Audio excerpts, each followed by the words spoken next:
Josh, so good to see you. I really like today's topic. 3 easy ways to jeopardize your retirement. According to Kiplinger, only 44% of people have ever calculated what they will need to live on in retirement. Of course, that should be step number one. But after you crunch the numbers, you may need to rethink the way you spend before you retire so you don't risk outliving your nest egg. So let's talk through those 3 common pitfalls. Number one, many retirees carry credit card balances, auto loans, mortgages, or other debt into retirement, sometimes as high as 55K. That's according to Investopedia. So how important is it to enter retirement debt free?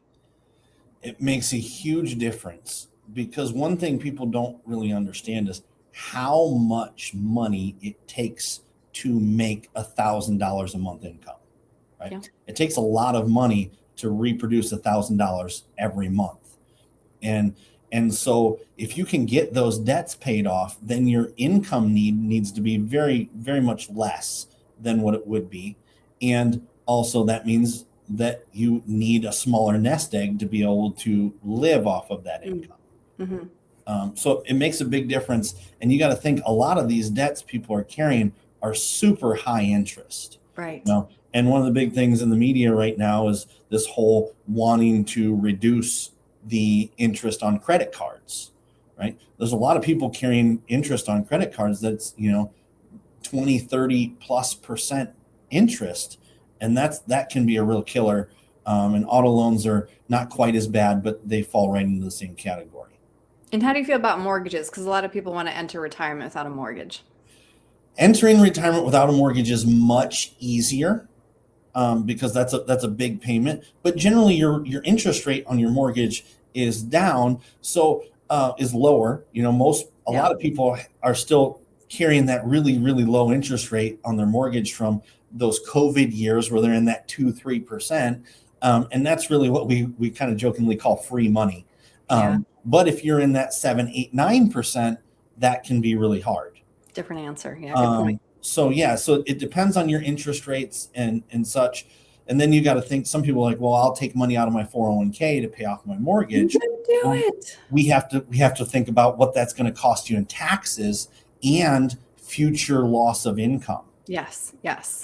All right, number 2, Josh, this one hits me right here. A record number of parents, 50%, according to savings.com, are financially supporting their adult children with the average support around $1,500 a month. That includes expenses like groceries, cell phone bills, rent, health insurance, and even vacations. So how do we prioritize our retirement while still helping our kids?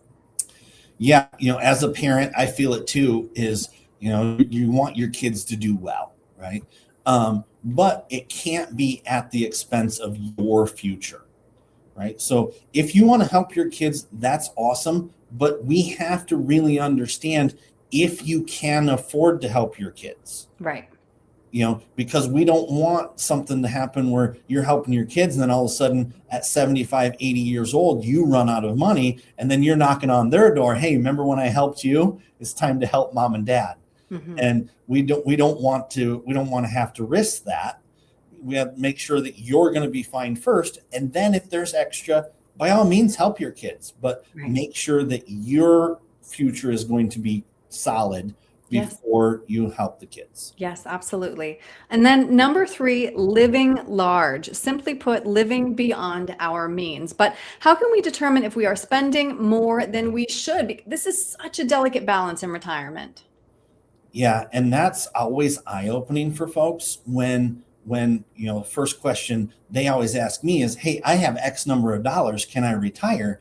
And my question right back to them is, well, what do you spend every month? Exactly. And they're like, well, so we have to know exactly what you spend every month, and then it's a relationship from what you spend to what you're bringing in income from Social Security, pensions, and how big your nest egg is and how much income that can all really produce in a reliable manner. Mm-hmm. And then you can decide if you need to make cuts or if you're living large is fine. Yeah, good point. And that answer, that calculation to figure out if you are or aren't is going to change over the course of your retirement. which is why working with an advisor can help you revisit that equation all the time. So Josh, if somebody wants to sit down with you, make sure that they are avoiding these pitfalls or figure out how to, step around them. What's the best way to reach you? Yeah, they can call us at the office at 260-488-8300 or jump on our website at millardfg.com. Great. Josh, thank you. Thanks, Erin.